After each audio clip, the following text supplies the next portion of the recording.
Most people believe that carrying a one-man tent is going to save weight and be more comfortable on a solo adventure because there is only one of you after all. So why wouldn't you take a one-man tent? Well, I'll explain everything. We're going to be discussing why a two-man tent is more beneficial than a one-man tent. We're going to explain the weight differences, the packability, the comfort in your pack, and the space inside the tent on this pretty grey and grim looking day. Hopefully we can avoid the rain. So I've got two tents with me today from two different brands. One tent is a one-man tent, which I used to take with me all of the time, and the other tent is my new tent, which is a two-man tent, and I've just upgraded to it. So what's a one-man tent? A one-man tent is usually what it says on the tin. It sleeps one man. It's big enough for one sleeping mat, which leaves you no room for a pack or a dog, and leaves you not really much room for anything else.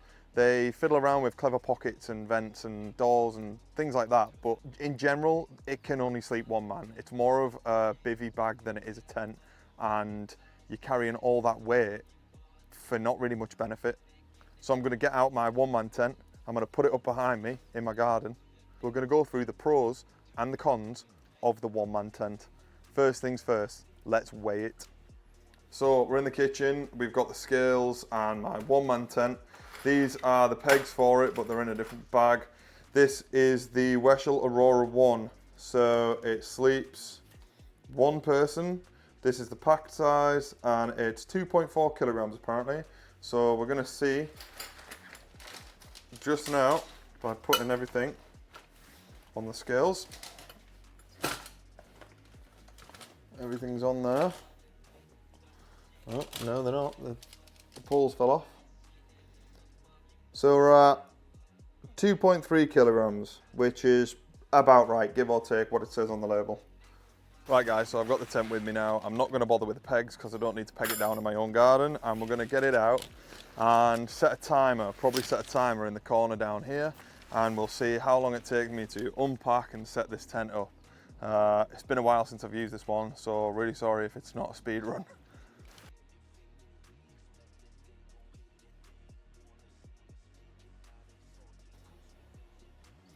Right guys, that's that. It's up.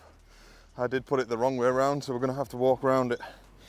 In here, there's enough space for one man. There's enough space to put your boots and a small pack, maybe a day sack, because you don't want anything touching this outer wall. As you can see, the inner tent doesn't touch the outer at all. So we're going to get in and we're going to see. For reference, I'm 6 foot tall, bang on, and my feet pretty much at the bottom. If I move my feet a little bit, they touch the sides. And up here, there's enough space.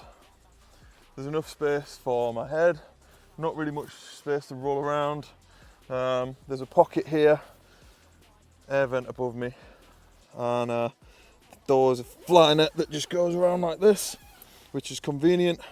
But other than that, not really much room in here. So we're gonna get out.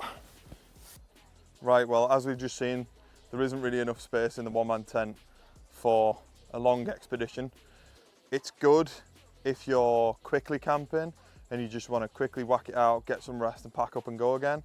I wouldn't recommend trying to get full night's sleep in this or a full pack in this. It's not really what I would prefer. Personal preference at the end of the day, it's not really what I would prefer on an expedition, and it's certainly not spacious enough for me, my pack, and a lot of other equipment that I bring with me. So that being said, what we're going to do is we're going to put the two-man tent up, hopefully side by side if it'll fit, and then we'll do a walk around of the two-man tent. So let's go and get it.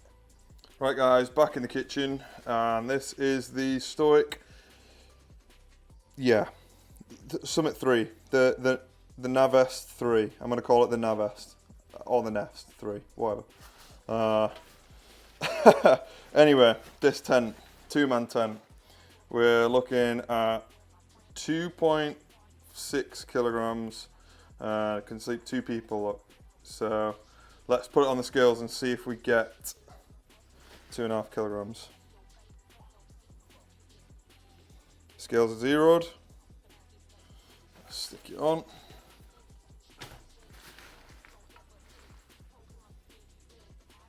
2.661. Right, well, I don't know what happened there, because I pressed record and put the tent up and got beasted by the wind, and it probably would have been really funny to watch because it was flying away like a kite, because it's quite windy. I know this thing's cancelling it, but it's quite windy, and the tent got taken away like a kite, and I looked like some sort of paraglider taking it away. And I came back to the camera after putting it up. It took me probably about 5 minutes to put it up. And after coming back to the camera and seeing the tent was up, I went to stop recording and I hadn't pressed record in the first place. So yeah, no time lapse on that one. Either way, she's up and you can see the size difference between the 1-man and the 2-man. Let's go get inside of it. To be honest, I was really impressed with the way that this thing went up. There's one single pole that just attaches here. You can see it through there. It attaches here and here for the sides. Then it goes all the way up for the top, and then it comes all the way back down and does it exactly the same on this side. And I'm assuming there's a door on both sides, but we'll see. This is the first time there's a door on both sides. There's a couple of clips to do up in here, which obviously I've not done. I would do them properly in real life for maximum support in bad weather. But this thing is huge. This is massive compared to the last one. I'm gonna get in it and have a look. Right, so let me sleep on one side as if there was 2 guys in here. You can see the center line just there where it's been folded. So if I was to be here, I'll put my feet to the end actually. So if I was in here like this, again, similar sort of space as the 1-man on one side, but I wouldn't just be sleeping on one side, really. Because then you've got all of this huge extra room on this side for your pack, for a dog, for cooking appliances, anything you would like. Then there's a massive space outside. And yeah, this thing is absolutely massive in here. So one thing I really like about the 2-man in comparison to this 1-man is that these inner clips for the inner tent can't be taken away from the structure of the tent. So the poles are in here in the outer frame, and the inner basically is attached in there. So there's no summer option for this tent. Whereas on the 2-man, this shell on the outer is only clipped on in the bottom and by the pegs. So I'll unpeg it and show you that this can make for a really good lightweight summer camping option. And that's it. You just take off the shell and you can probably just get away with using this. Put a peg in here and pin that out as a 1-man summer camp option, because it's perfect, absolutely perfect. I can't get over how impressed I am by this tent. It's awesome. What a great buy. I'll put a link in the description for the tent because it's absolutely awesome. I'm going to get these both packed down.